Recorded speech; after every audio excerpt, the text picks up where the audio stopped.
Hi there, and welcome to One Idea Away, not just a podcast, but a community and ongoing conversation meant to inspire and empower individuals to live more fully, deeply, and consciously. Let's jump into today's episode right now. Somehow it feels appropriate today to start with the words of Margaret Mead, the beautifully outspoken anthropologist, author, and speaker who said, "Never doubt that a small group of thoughtful, committed citizens can change the world. Indeed, it's the only thing that ever has." I share that quote for a few reasons. Mead was a strong female voice for women's rights in addition to her work and contributions as an anthropologist, and she seemed to know just how important it was to get your voice out, even as a single person or a small group. Today, we have another strong voice for women, for women's rights, empowerment, just plain respect. And she started a little project. She got a small group of thoughtful, committed friends together, and then it took off and caught the attention of an entire country. Think back to just a little bit more than a year ago, to January 2017. Do you remember the videos and pictures from the Women's March? All the pink hats that created a sea, an ocean of pink as it blanketed Washington, D.C. and so many other cities? Well, those hats, they were inspired by the Pussyhat Project. And today, we get to talk with the spark behind that.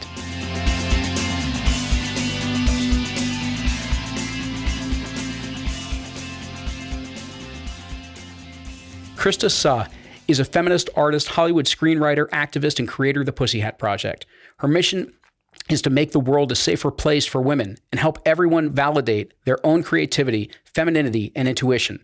In her new book, DIY Rules for a WTF World, How to Speak Up, Get Creative, and Change the World, Krista shares the tools, tips, exercises, rules, and more that she uses to get creative, to get bold, and to change the world.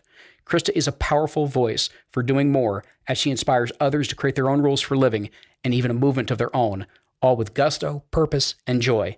I mean, come on, how could we not bring somebody like this onto this show? Someone full of passion, purpose, and inspiring others to make their impact. So with that, Krista, thank you so much for joining us on One Idea Away. Thank you so much, Luke. I'm smiling ear to ear right now. It's amazing. Outstanding. So I guess maybe let's just start here. Where and how did this ride begin for you? This has been an incredible journey over the last 18 months. Yes, it truly has. I guess it really started election night. I was really devastated by the news. It really stunned me, as it did a lot of people.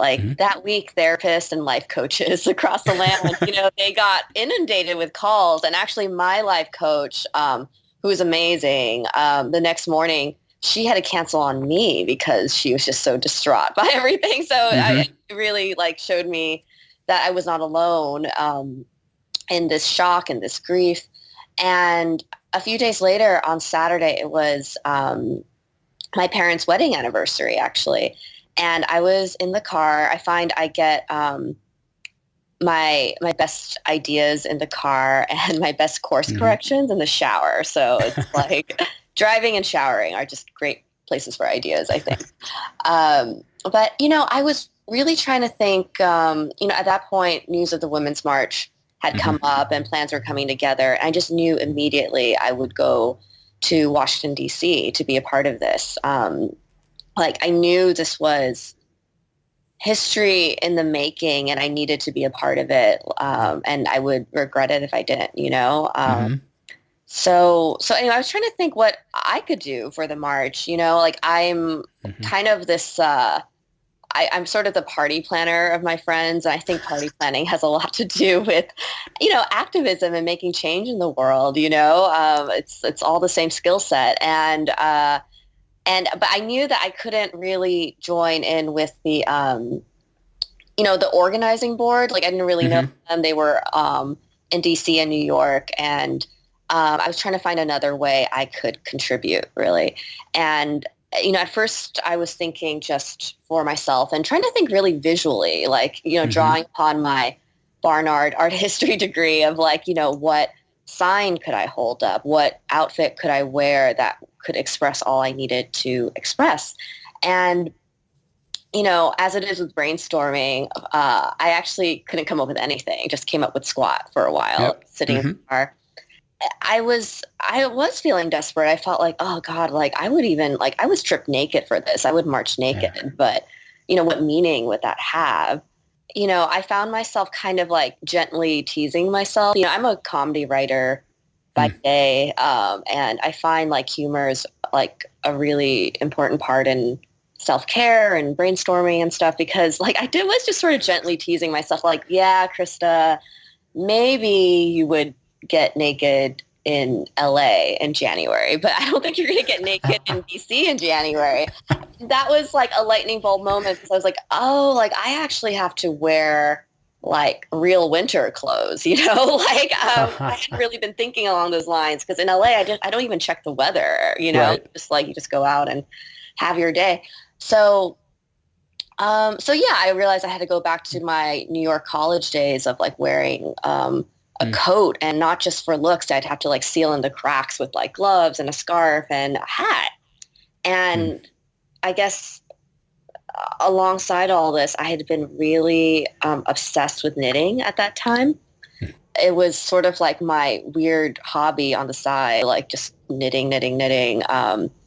And it kind of occurred to me that like, I could knit my own hat. There's something really meaningful about that, right? Like making Mm. protest gear with your own hands. And I thought, okay, I Yeah. could do that. And the next step was this sort of infomercially sounding thing where it occurred to me like, wait a second, I'm a beginner knitter. So if I could do it, anyone could. And that Mm. was that like really exciting moment of like, oh my God, like it came from like one hat on one head and all of a sudden I could see the vision of just the sea of pink. Yeah. Because I knew that so many, like this hat would be so easy to make that we could share the pattern, people could send the hats in, we could, give them out and it would just be this beautiful like gift that goes both ways, right? Like Yeah. knitters could gift these hats and shelter and clothe these marchers who are sacrificing so much to be there. And meantime, like the marchers would be there representing the knitters and all the other people really who would benefit from this march but couldn't be there themselves. So it was like, it just, sometimes ideas just like fit, I was like, oh my God, Absolutely. thing. And I immediately texted my teacher, my knitting teacher who owns a yarn store in LA called The Little Knittery. And so I texted her with like lots of emojis of like, Kat, I just had the best idea ever, like, and we got to do this. And, I'll come to the store so we could talk about it more when I get back from this like family road trip I'm on, right? So I did. And, the people in the store got really excited. And I think we all felt we were onto something. And in 6 days, we just like cranked out a website, a manifesto, the knitting pattern, beautiful illustrations, and put it out in the world. So yeah, it was a really fast turnaround. So, which is the way I like to work, and I talk about that in my book. That just you do, and actually, I want to I want to talk about that as well. I guess maybe just I've got a variety of questions here, but the one that I'm curious about is you're talking about a really short period of time for this to catch wildfire the way that it did, and I'm just curious what do you think? What did you tap into that just allowed this thing to go from your idea to the knitting circle and friends that you were connected to within 6-7 weeks, it was everywhere for the march?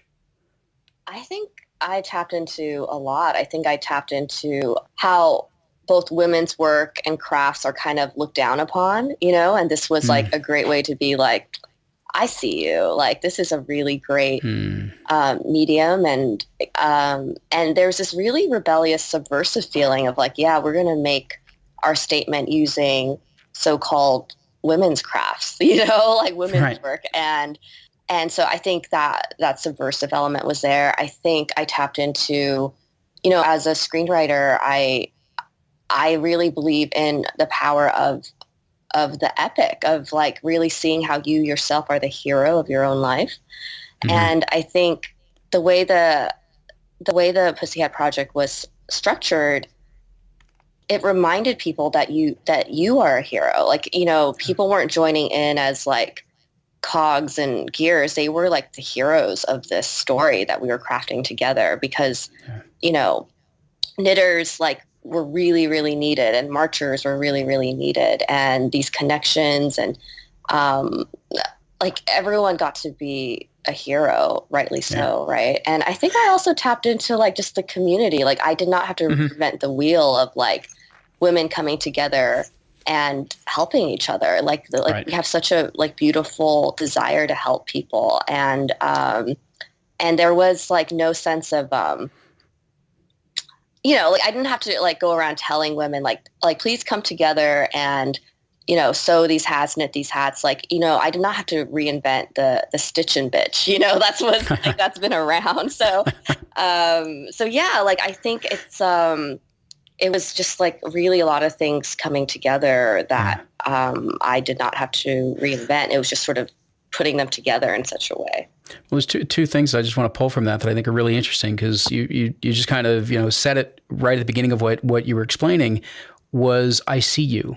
And it's interesting because the hat obviously was so visual, and it created such a sea of people that you could identify with, that you could see who these people were and you could see the statement that they were making. And so it was not only seeing, what is the advocacy that's there, but I see you. I think there's something really, really powerful about when you can tap into how people want to be seen. And the other part, I love this commentary around, the kind of the hero epic, because I think that's the beauty of the way that you've approached the book that you've put out into the world as well, is that you approach it from the standpoint of DIY, of do it yourself, so that people could put themselves as their own hero in their own story. And, I think that's one of the things that occasionally gets lost within societies. We look at the people who put themselves at the center of the movement, as opposed to put the movement at the center of the movement, and put all of the individual heroes as part of it. And I think you tapped into all of that in some extraordinary ways around a time that had obviously a tremendous amount of energy that was moving around, and it gave it a beautiful outlet for it. So I'm curious, Krista, for you go to the march. This unbelievable sea is witnessed everywhere, that you can see what this is doing. It draws obviously a lot of attention for you. And I'm curious a little bit about what happens next. As it begins to unfold with what you saw this project take off, there's a lot of notoriety to it. You're getting all sorts of different phone calls and possibilities, and people are encouraging you to do this, that, and the other thing. How do you handle all of that? What happens next for you? Well, first of all, like you really see me, because that's exactly what happened after the march. And, I think there was a lot of things I felt like I should do, and I felt that it weighed really heavily on me. My friend has this great expression, don't should all over yourself. And I just remember feeling like this pressure of like, oh, I need to make this into a nonprofit, and people are saying like, oh, you should trademark it, or oh, you should do this. And like, none of that felt right to me, really. It didn't feel right to like do licensing agreements or things like, but the thing is, these were suggestions coming from people who like seemed to know what they were talking about. You know what I mean? And so that was really kind of overwhelming. And, I like to think of myself as a smart person. So it felt like, okay, the smart thing to do is these things. And it was really scary, but also wonderful to just realize like, oh, like I could ride with the horse that got me here, and the horse that got me here was following my intuition and my creativity and my own voice, and that's what made the Pussyhat such a big success. So because of that, like when I, sort of got quiet and sort of figured out what I wanted to do, it surprised me. I just really wanted to write a book, and it felt almost like it was too soft of a move, but which is really ironic, because like, I think a big thing I have to get over internally is like just people viewing me and my actions as sort of smart or sort of soft and frivolous and not effective. And yet the Pussyhat was really effective. And I think writing a book is really effective, because really what it got down to was I felt like for years I wasn't strong enough or brave enough to speak up. I was really scared. And I don't know if you remember, but like, a lot of Hillary supporters were afraid to say in public that they supported Hillary. And in fact, Pantsuit Nation is still like technically a secret group, right? So, so it occurred to me that, look, I really want to share how I got to a point that I could feel really confident in speaking up. I think, like, I don't know, it can be really scary, but if I could figure it out, anyone could. Well, it's interesting because you say it that way and you position it that way, that this is part of, it was some of that creativity, something that you could almost describe as a softness that came into it. I'm not sure, I would ever frame this idea of putting our voice, of speaking up, is anything that is anything but just pure courage. And I think that's part of, what you were speaking to and what you were realizing, because I see this in your writing and I want to ask you about that intuition and that inner voice, because there's something that you were able to tap into to listen to that and to bring that out. And I guess that's part of what I'm curious about, because that's that's the mission of your book, or part of the mission of your book, is helping women begin to see and hear this voice that's within themselves and begin to trust it and have the courage to put it out into the world. Is that how you would frame the kind of the mission, or the part of the energy that's behind the book that you put together? I think, like, actually it's sort of a trick of patriarchy to realize that, wait, this thing that people are saying is ineffective is actually hugely effective, Yeah. And I think, a big part of what I see as my mission in my life is to be a canary in the mine. Miners will go deep. Like when, miners are going deep into the earth, sometimes there's not enough oxygen. So like traditionally they would actually bring in like a canary to go in and to check to make sure it was safe, right? And if the canary was singing, that meant it was all right, that it was safe, that they could keep going. And I think a lot of the people who really inspire me, like I see them as canaries in the mine of like, oh, like, they went outside of my comfort zone. They went to places and they're singing and they're thriving, and maybe that means it's safe for me as well. So, so with this book, I was hoping to do that. I think very cool. Yeah, and I also think too, like the book is that next step, because while I'm like so proud of, like I came up with the idea for the Pussyhat, right? Like it's so. I don't think that's what makes me special. Like, I think people have great ideas all the time.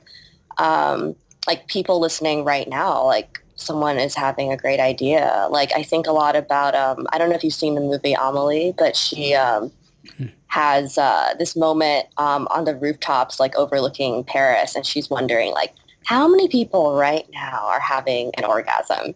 And like, I think it's like 8 people, right? And I think it's the same way with ideas. Like there are great ideas happening right now all around us. And I think what's really sad is that especially women, or just people who aren't didn't grow up with confidence, right? We talk ourselves out of these great ideas. So I think what makes me special, if anything, is not the fact that I had a great idea, but the fact that I learned how to nurture my ideas. I was I wasn't raised to be like a creative person. I was raised to be, frankly, a doctor, a lawyer, or a professor. So, and I just learned ways to like nurture my ideas rather than talk myself out of them. So this is what I tried to like infuse into my book to really. Well, and it was clear because I mean, even in the beginning of the book where you begin talking about that you could have written this book to, for several reasons and to several different audiences. But I thought it was really interesting that you described it as you were writing this one for the choir, right? And so you were writing it for the people who were kind of already connected to things that were going on and maybe what, that would listen to what it is you had to put out there. But you describe it, and I thought this was interesting, you describe it as preaching to that choir is one of the most urgent problems that we need to address. And I was wondering if you could say a little bit more about why you think that's one of those areas that's really urgent for us to address. Oh, of course. Yeah. I think another should message I got is like, oh, don't preach to the choir. You should reach out to like, across the aisle or to new people. Yeah. And I think what really hit me was that it's so urgent, as you said, to preach to the choir, because I think the choir right now is afraid to sing out. And I think I was one of those people in the choir who I totally believed in women's rights and human rights, and yet I was afraid to speak up about it because of what people might do to me or say about me, or like if I spoke up in the wrong manner, like I would just get ripped apart, and it just was not a safe environment to speak up. So I really wanted to sing and preach to the choir to say, hey, it's safe. Like, let's speak up, because if we all speak up together, we can really make a difference and make it safer for other people too as well.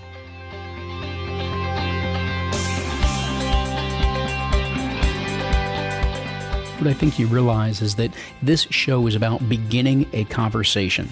That's why from week to week, we're sharing the stories and insights, the wisdom and the practices that come out of these interviews and these extraordinary guests, because it's about how do we move that forward. So how do we continue that conversation, specifically to see how this can make a meaningful difference in our lives and in our relationships and within our careers. This is about taking it forward, not allowing these episodes to just be a moment in time, but to allow them to really, truly begin to affect your life. And so I want to invite you to join One Idea Away. And don't worry, the membership is free.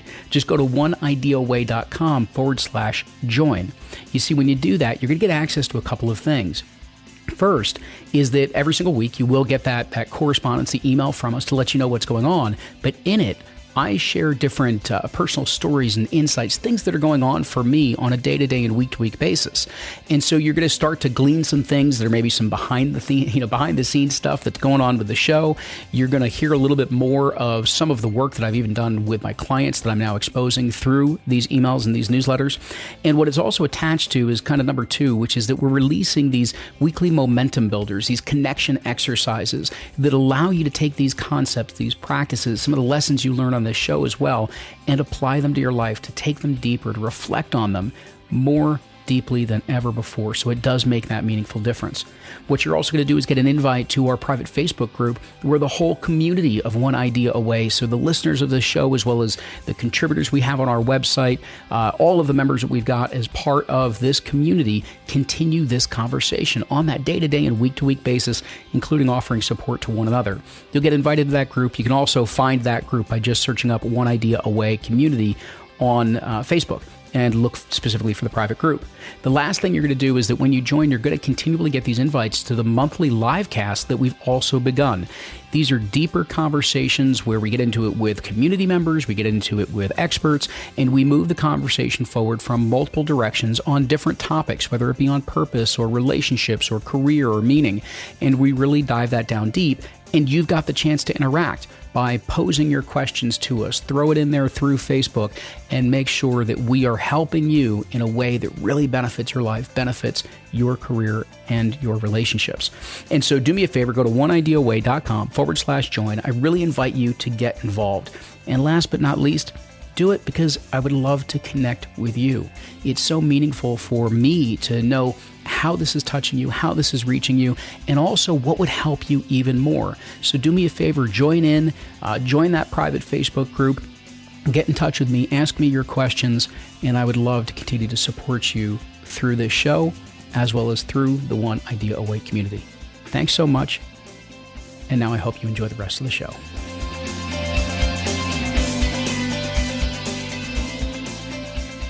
Well, it's interesting because it really does, create an environment where there's that many more people that are already tuned in. They do have a voice. They want to share that voice. But like you said, maybe it's the environment that they're in or what they've been used to or how they were, some of the way they were brought up or otherwise, they're not putting that voice out there.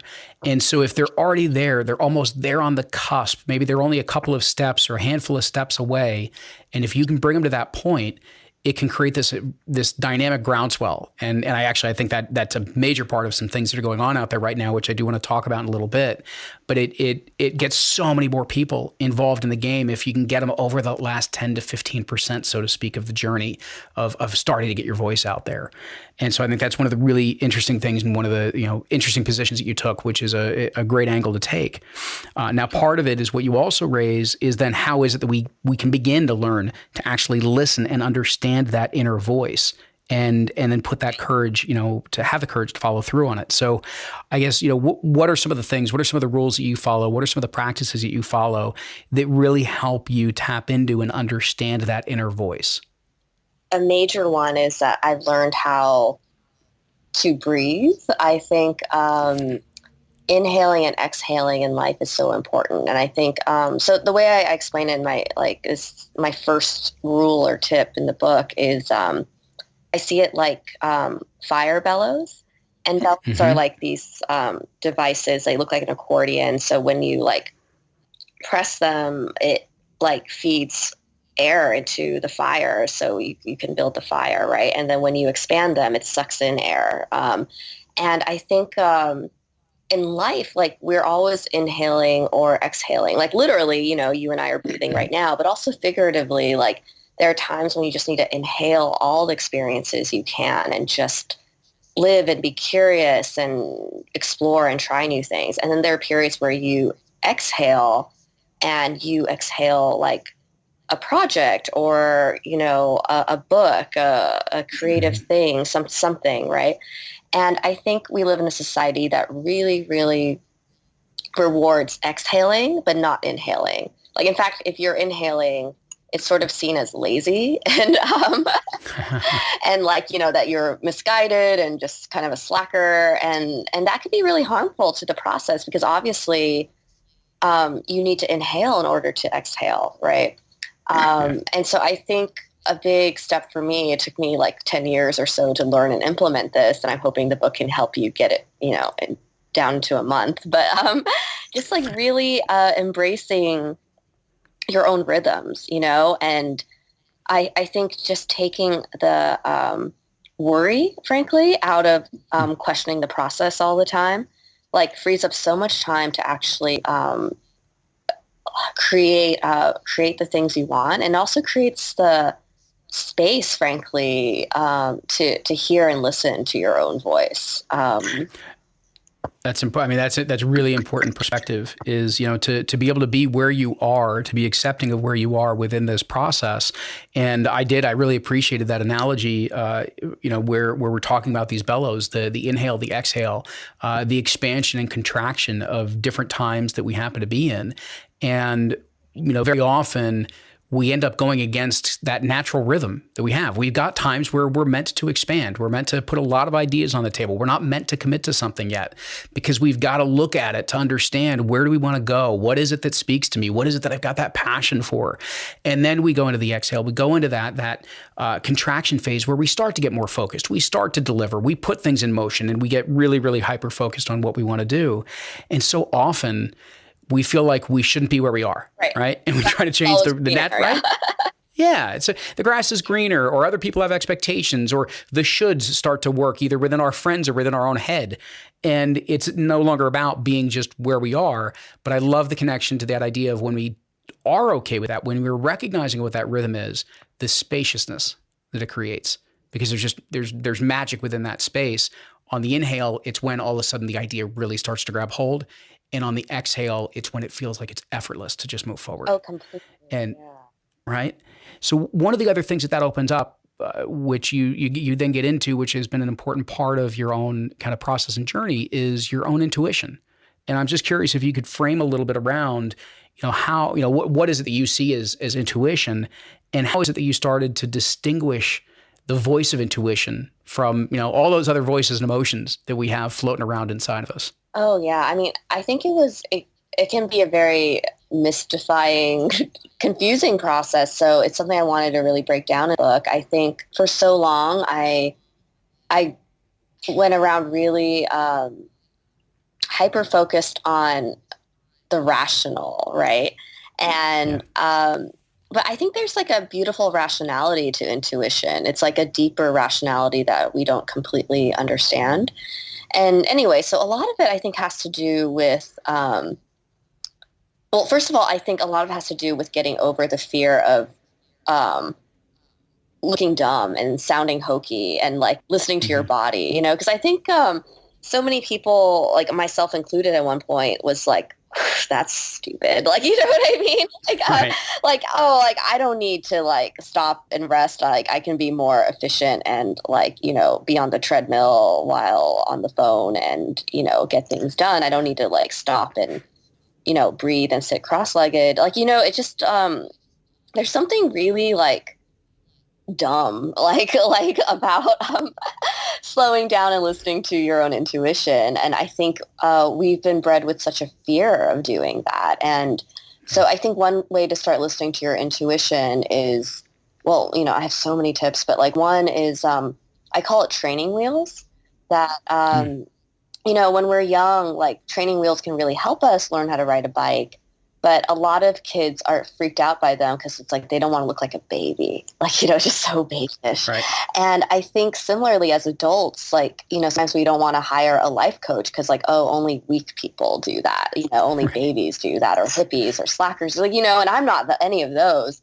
But I think like what really helped me get over that is like, and embrace training wheels, is just realizing how many successful people use them. It's like practically Darwinian, right? To be like, oh, like, in order to be really successful, I actually have to be really embracing of being a beginner and accepting like tools and help as a beginner. Because I think doing things the way I used to only got me so far. I have a chapter in my book I call Sharon Stone, because there's this quote attributed to her, a really badass quote of, you know, you could only sleep your way to the middle.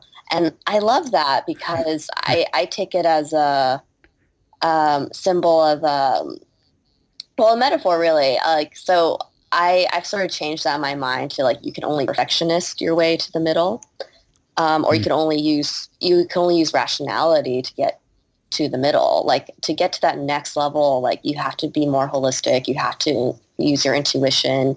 You have to be unafraid to be a beginner, because frankly, like, I think all littles were taught, or at least what I was taught as sort of this Asian American good girl academic superstar type, right? It's like the tools I was taught only got me to the middle, like, you know, and I wasn't happy and I plateaued, and I couldn't really get out of that into that creative, happy place I wanted to be in until I learned to let go of some of the things that got me to the middle, and it really embraced the tools that got me to the top, which were the ones that, you know, people really like warn you about, like, oh, like, don't be lazy, don't be you know, like, I'm not telling you to be a perfectionist, I just want you to be really like on top of it, like, you know. So we're really taught to not listen to intuition, because sometimes intuition tells us something really surprising. But I just think it's so ironic that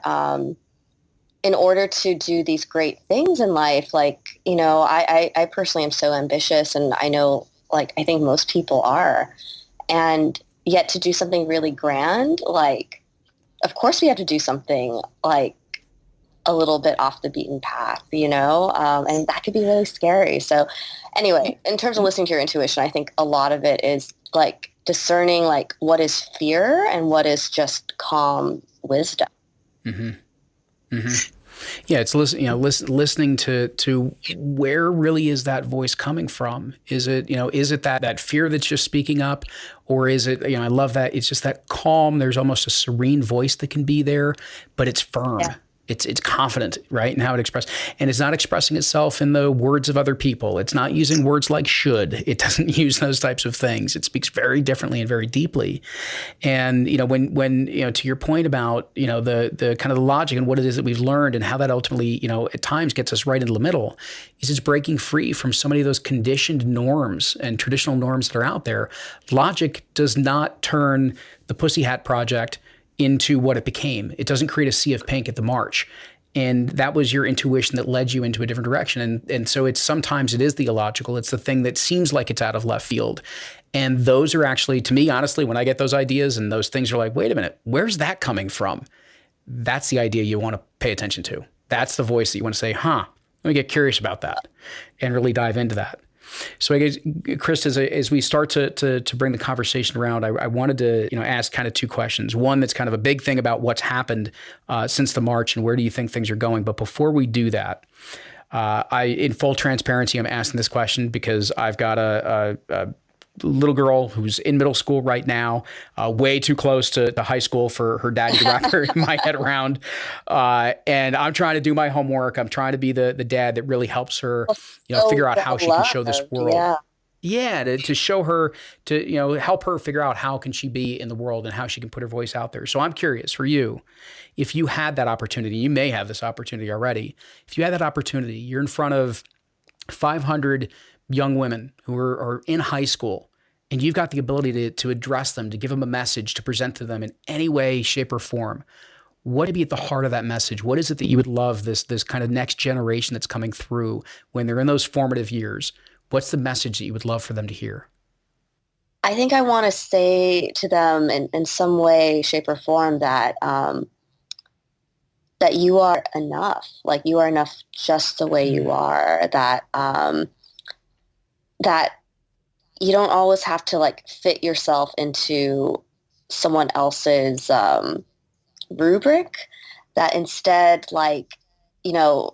you can create your own context, you can create your own world, and that I think, I just want them to read my book, frankly, and I mean that because there's so many conversations I want to have, and the beauty of the book is that I feel like I can have like a one-on-one conversation with like every girl in the world potentially, right? I think, one thing that's coming to mind is like, I have this chapter called You Can Skin a Deer, which I've never done before, but I had this big aha moment when talking to my aunt, because she said something really like sassy to me. She was like, well, of course I've never skinned a deer, but of course I could. Anyone can skin a deer. It just matters how long you take. And I was like, oh, that's kind of disgusting, but okay. But it really got me thinking like, oh gosh, like if you had asked me, can you skin a deer? I would have said no. But if I think about it, like, of course I could. Like I could do the physical action. I have the capability of removing skin from flesh, but I just got all caught up in like, well, I've never done it before. I don't have the experience. Like, It would be really messy. But the thing is, I would be able to figure it out, and I think what I realized was, as with skinning deer or running for Congress or writing a book or whatever it is, it's like I would always be tacking like these silent conditions behind it. So if someone asked me like, can you write a book? Like, I might be like, can I write a book gracefully and with minimal inconvenience to others, and all these things. And I had to really think about like, I think I could do that. Can you skin a deer? And I'd be like, can I skin a deer gracefully and with minimal mess and no inconvenience to others? I'd be like, I don't think so. And so I think, at least today, if I were in front of those 500 young girls, I would say like, don't tack those invisible conditions to assessing what you can do. And you can really see how your world can expand when that happens. Yeah. I love that. For everybody listening, be mindful of when those words "I can't" come out of your mouth, because so often it's relating to something deeper. Exactly, Krista, as you put it. It's not actually that I can't. It's that it was this other story and these conditions and all these things that I started to place on it. But actually, no, I can. And so to be able to step into that place, to step into the uncertainty, and of course, I love where you began that. And, for everybody to hear out there, but I certainly am going to keep this one in mind, is just passing on that message, even if you got to say it in the mirror, you are enough. Yeah. That is such at the core of so much of this, is that you are enough. So let's come full circle. It's been more than a year since the Women's March, and it's continued to be a very interesting time of change for us in the world. And so I'm very curious for you, how is it that you're seeing that the world is and has been changing since the Women's March? I I think it's a beautiful thing. I think they're all linked. I think we're all cracks in the glass ceiling. I think like the Pussyhat showing up in mass at the Women's March really, really made this impact at like we are unafraid and we are not alone. And I think the Me Too movement and Time's Up movement, you know, has the same thing of like we are not alone and that we can create a safer world for women.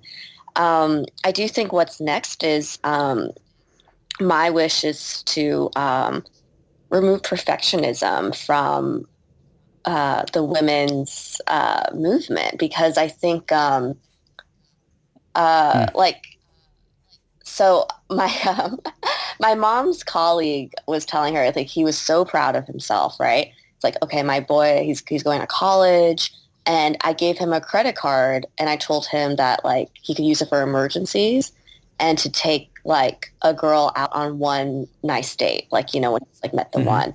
And my mom like yelled at him. She was like, you can't do that. Like, that's like, you it's just, you can't just do one date. You have to give him at least 3, because that way, otherwise, if it's just one, he's never going to use it. And she was right. He never used it, right? Like, or to take a girl out on a date. Because, you know, he was just so hyped up, like, oh, this is my one chance, like, you know. And I think it's the same with women when it comes to speaking up, because I do think that, you know, and we tell each other, yeah, speak up, do it. But so it's not like there's a lack of that. I think what's kind of the problem is that there seems to be this idea still that we're only given one chance to speak up. And if you screw it up, you're out, right. You know? And right. I think like what I want to tell women is that like, hey, not only can you speak up, you could speak up imperfectly, and you could speak up again and again and again. Because certainly, you know, there are men out there who speak up over and over and over again to get things wrong, like, you know, and to remove that perfectionism and purity from us as a whole, I think, because I think there's this idea that, you know, if we don't all get along as a women's movement, and if we disagree, somehow we're lesser for it, and that we won't be taken seriously for it. And that is just like another part of like the haze of patriarchy, right? Where, you know, I think if, you know, 2 men like publicly disagree, they disagree, and neither man is discredited.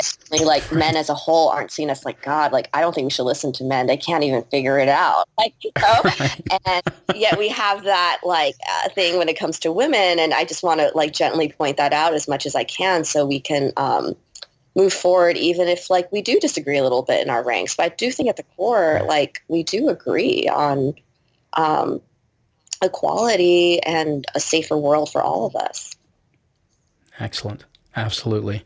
You know, I guess the part of bringing this all together for myself and for everybody that's listening, but for a moment, guys, I'm speaking to you, the fathers, the brothers, the uncles, all of us, the friends that are out there, just consider how it is that you know we can support what's going on. How is it that we can keep in mind and spread those messages of you are enough? How can we spread the messages of speak up, of keep speaking up, of keep trying, keep surrounding, keep getting involved, and how it is that we can be part of you know this movement as well? Because I think, you know, as a father, I've never understood that more than being able to look at my little girl and see the importance of exactly what's going on out there. So, Krista, I want to thank you so much for dropping in on One Idea Away, for spending some time with us. I appreciate the book, and for everybody out there, check out DIY Rules for a WTF World. Go ahead and check that book out. But Krista, I want to thank you for the voice that you are putting out in the world. It is representing, it is getting others to speak up, it is getting others to share their voice, find their voice, and it also is very important for the generations that follow. Thank you so much for being here. Oh, thank you, Luke. I'm so appreciative. And for everybody, again, check out the book, DIY Rules for a WTF World. And I guess the thing I just want to leave you with today, everyone, is you are enough. Just consider what that means. Consider when that hits you dead center in your core. You are enough. What does that mean in terms of listening to that voice inside? What does it mean to put that word, that voice out into the world and to take action and to not always follow the logic? You are enough. Trust in it. Thanks again for dropping in. I appreciate you being here. And until next time, continue to enjoy the journey.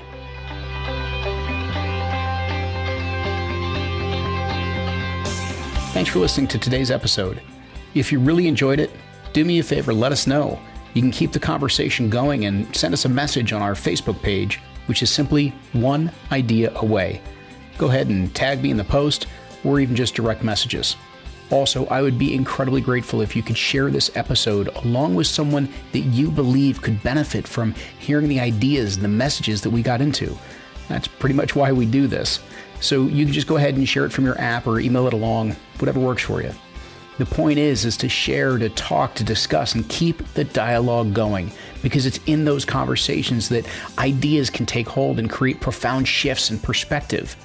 That's what allows us to live life more fully, deeply, and consciously. As always, we would love to see you post a review for the podcast in iTunes or whichever app you're using. And until next time, remember, you're never more than one idea away from a whole new reality. This is Luke Iorio and One Idea Away, signing off.